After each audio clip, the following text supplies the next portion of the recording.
Listen closely. This is going to make some people uncomfortable. There's a quiet psychological pattern many women prefer men never understand.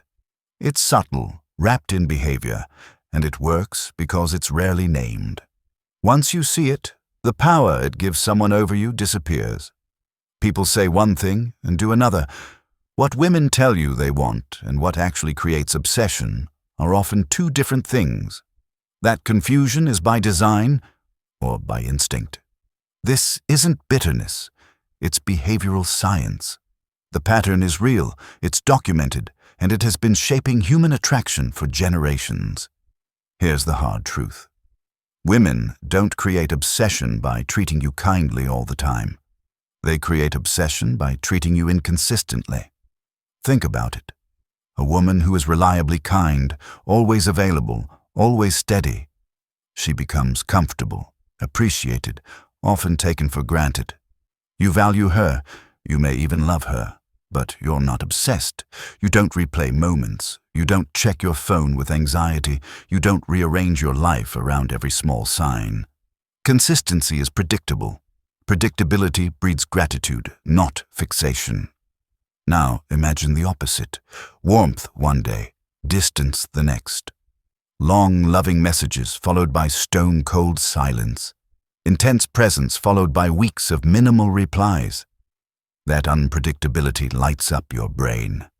You crave what was once given and now is uncertain. You analyze, you overthink, you chase. You're not just hoping for affection, you're trying to solve a puzzle. When will the reward return? Psychologists call this intermittent reinforcement. It's the same principle behind slot machines and social media algorithms. When rewards come unpredictably, your brain stays engaged, trying to decode the pattern. Dopamine spikes on reward, then plunges on absence, and the cycle of pursuit strengthens. The inconsistency trains you to prioritize that person's attention above almost everything else. This is not random moodiness. It's a system that exploits our biology. When someone alternates reward and withdrawal, they don't merely test you. They rewrite your priorities. You start accepting behaviors you otherwise would not. Boundaries blur. Standards fall. You forgive what once made you walk away because the memory of the reward is intoxicating and the possibility of getting it again becomes a compulsion.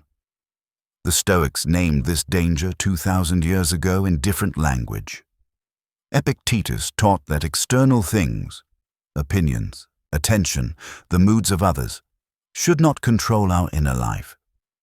Marcus Aurelius wrote that everything we hear is an opinion, not a fact. The lesson is the same. Don't let intermittent pleasures hijack your reason. Maintain your sovereignty. So how do you see this when it's happening to you? Notice how you feel in the gaps. When attention is withdrawn, do you drop below baseline, anxious, restless, preoccupied?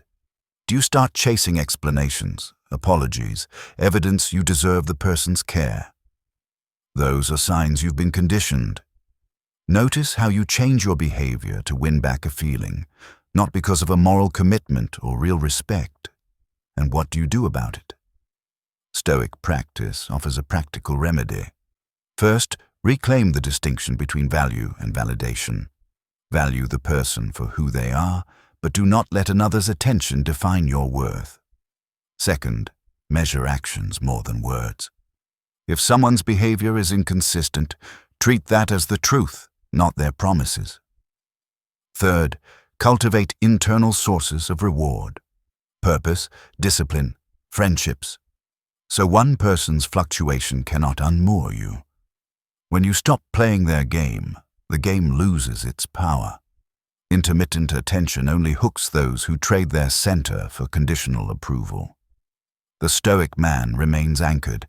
He notices the pattern, refuses to become conditioned by it, and chooses his peace over the chase. That refusal is not cruelty. It is clarity. This knowledge won't make you invulnerable to pain. It will, however, make you honest with yourself. It allows you to decide whether to stay with someone who treats you like a slot machine or to walk toward people whose behavior matches their words. The Stoics taught that freedom begins when we refuse to be governed by what is outside our control. Recognize the pattern, withdraw your fuel, and watch how quickly the illusion of control fades. Once you see the mechanism that creates obsession, you can choose whether to play. And if you choose not to play, you will not only protect your dignity, you will become the kind of man whose presence is earned, not engineered. Listen carefully. This is the pattern most men never see until they're already hooked. Women don't always weaponize inconsistency consciously. Often it's instinct, learned behavior, or simply the result of emotional confusion. Whatever the cause, the effect is the same: intermittent reinforcement. The same psychological trick that makes slot machines addictive. And it works on attraction. A man treated perfectly every day becomes comfortable. A man treated with heat and cold becomes obsessed. Here's the pattern and how it shows up in real life. And then how a Stoic responds. The cycle looks like this: hot, then cold. 1 week, she's all in, long messages, plans, affection. The next week she's distant, short replies, I'm busy, sudden silence. That swing creates confusion.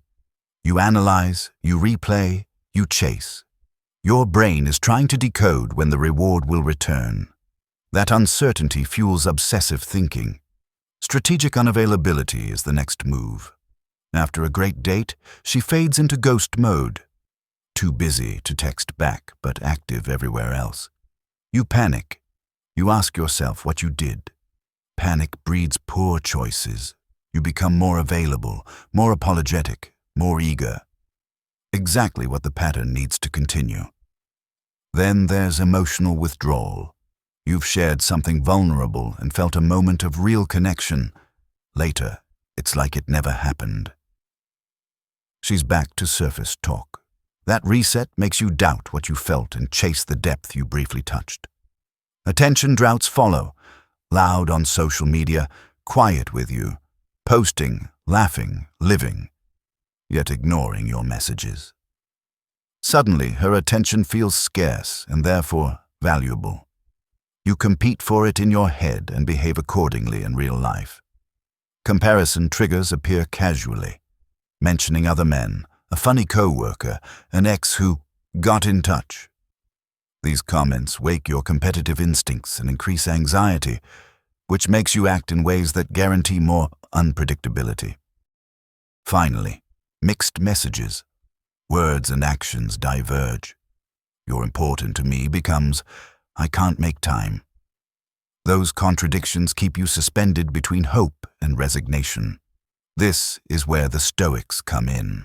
Epictetus taught that some things are in our control and others are not. Your emotional state, your choices, your actions, these are yours. Her mood swings, her availability, her inconsistency, not under your command. The moment you treat those external fluctuations as something you must fix, you've given away your power. So what do? 3 Stoic moves.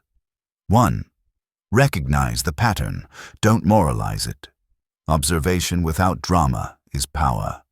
When you see hot-cold, unavailability, emotional resets, or mixed signals as signals, not excuses, you stop reacting and start choosing. 2. Refuse to trade boundaries for attention. Boundaries are not punishment, they are indicators of self-respect. If her behavior consistently disrespects your time, values, or emotional bandwidth, respond with proportionate boundaries, not ultimatums, not begging, simply consistent consequences. Presence without compliance is your new policy. 3. Reinvest inward. The Stoics' refuge is purpose. Double down on work, discipline, mission, friendships, and rituals. When your value is tied to your internal standards rather than external validation, unpredictability loses its leverage. You become calm, not desperate. That calmness, ironically, dissolves the very pattern that created your obsession. Finally, detach without bitterness. Detachment is not cruelty. It is clear-sighted preservation. You can care deeply while refusing to be controlled. If she returns consistent and whole, you welcome it. If not, you keep walking toward your life. A final reminder from Marcus Aurelius: make the best use of what is in your power and take the rest as it happens. Learn the pattern, protect your peace, and stop gambling your life on someone else's inconsistent attention. Once you see the machinery, you can choose whether to play or to stop feeding the machine. Now, here's the truth that ties all these behaviors together. They create uncertainty, and uncertainty is one of the most powerful psychological forces on the human mind. The brain hates unpredictability. It will obsess, analyze, rewrite memories, and chase closure just to restore a sense of control. Whether consciously or unconsciously, many women leverage this reality. The inconsistency keeps you thinking about her. The unpredictability keeps you emotionally hooked. Marcus Aurelius once said, "The impediment to action advances action. What stands in the way becomes the way." He meant that obstacles shape us into stronger men. But this applies to attraction as well. The obstacles she creates, through silence, withdrawal, or inconsistent affection, becomes the very trigger that pushes you to chase harder. Her distance fuels your pursuit. The uncertainty fuels your obsession. This is why even intelligent, disciplined men lose themselves over women who treat them poorly. It's not because the woman is uniquely extraordinary. It's because the man is trapped in a psychological loop he doesn't understand. He mistakes the high-low pattern for emotional depth. He calls it chemistry, connection, or love, when in reality, it's just addiction to intermittent reinforcement. Meanwhile, the woman who treats him consistently well, the one who is steady, honest, and emotionally reliable, he takes for granted. He feels no spark because there is no chaos to resolve. Predictability makes him comfortable, sometimes even bored. This is the darker side of human psychology. We chase uncertainty and overlook stability. But understanding this is only the beginning. To break free, you need more than knowledge.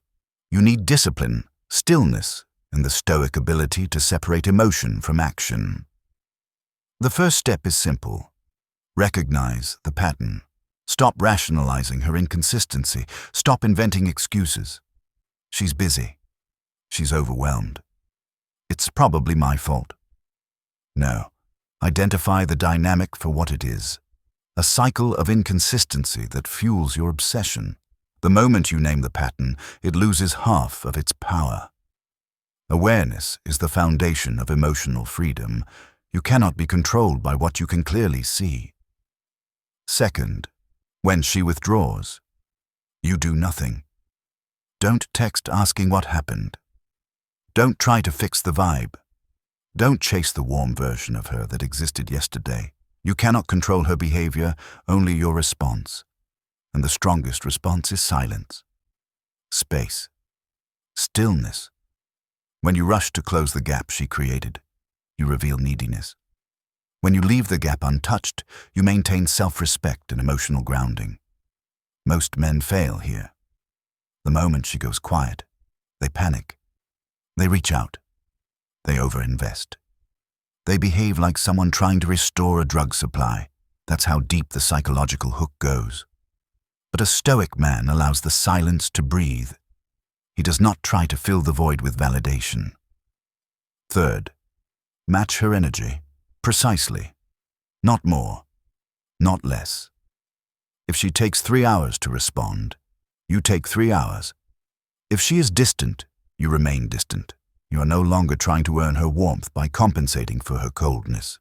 Instead, you mirror reality exactly as it is. This protects your emotional investment and often flips the dynamic, because suddenly you become the unpredictable one. And unpredictability is what creates obsession. Fourth, You must have a life so full that her presence or absence barely shifts your emotional state. Purpose, mission, structure, brotherhood, self-discipline, solitude. When your life is abundant, her inconsistency becomes irrelevant. Whether she shows up or pulls away, your path remains steady. This is masculine independence, not pretending you have options, but genuinely not depending on her for emotional stability. Finally, the Stoic nuclear option. Set boundaries rooted in principle, not fear. Tell her clearly, inconsistency isn't acceptable. Clear communication and reliable effort are your standard. If she can't meet that standard, you walk away. Most men avoid this conversation because they fear losing her, but a man grounded in Stoic principles understands you cannot lose what was never consistent to begin with, and a relationship built on volatility is not one worth keeping. When you embody these 5 principles, awareness, stillness, mirroring, independence, and boundaries, the pattern breaks. Either she becomes genuinely consistent, or she drifts towards someone easier to manipulate. Either way, you win. Because you are no longer controlled by uncertainty. You operate from clarity, strength, and the unshakable discipline of a Stoic man. This is how you become permanently immune to emotional manipulation, not through force, but through mastery of yourself. Marcus Aurelius practiced these disciplines while running an empire under constant pressure. If they held up for him, they'll hold up for you. Start with the first principle. Control only what you control. You own your choices, your standards, your boundaries, the scale of your investment. You do not own another person's moods, attention, or consistency. Stop trying to manage what isn't yours. When she goes cold, that is her decision. How you respond is yours. Put your energy into that. Second principle, don't need what you can't control. The moment you require her constant attention for your emotional balance, you hand her the keys to your life. That needfulness is born of emptiness in your own world. Fill it. Build purpose. Cultivate friendships. Move inside a life so full that a single woman's presence or absence cannot derail your day. Real abundance, not the act, robs inconsistency of its power over you. Third principle, see reality clearly. Marcus wrote, "Everything we hear is an opinion, not a fact." Stop accepting comforting stories and start observing actions. Words are cheap, behavior reveals truth. Consistency, or the lack of it, shows actual investment. Most men lie to themselves because truth stings. Stoicism calls for facing facts, not fantasies. Fourth principle, keep your standards. If reliability matters to you, let inconsistency be a deal breaker rather than a problem to be fixed.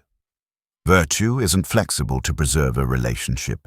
It's the backbone that decides whether a relationship is worth keeping. If someone cannot meet your standard of respect and effort, don't lower your bar for the sake of comfort or fear of being alone. When you internalize these 4 rules, the pattern of intermittent attention stops dictating your inner life. You see the manipulation or the habit clearly and refuse to participate.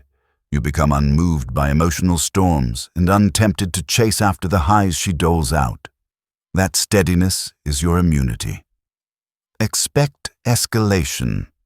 When manipulation fails, it often intensifies. She may increase the breadcrumbs, amp up the drama, or produce an extinction burst, trying to see if old levers still pull. Don't react. The test is not a reason to engage. It's a diagnostic. If you stay calm and do nothing, 2 outcomes follow. Either she stabilizes because inconsistency no longer works, or she goes, find someone easier to control. Either result frees you. And be honest, losing someone who only wanted you for the game is not loss. It's clarity. The Stoics taught acceptance of what falls away when it's not aligned with virtue. Celebrate the revealed truth. You filtered out misalignment and cleared space for someone who matches your standards. There are women who behave consistently, communicate plainly, and invest without games. They exist. But you will never find them by being addicted to the uncertainty engineered by others. When you refuse to be hooked by intermittent reinforcement, when you recognize the pattern, do nothing in its face. Mirror energy when necessary, keep your life full, and set clear boundaries. You become sovereign over your inner state. That sovereignty is the point. Live by these principles, and you become a man who cannot be controlled by someone else's inconsistency. You will attract steadiness because you are steady.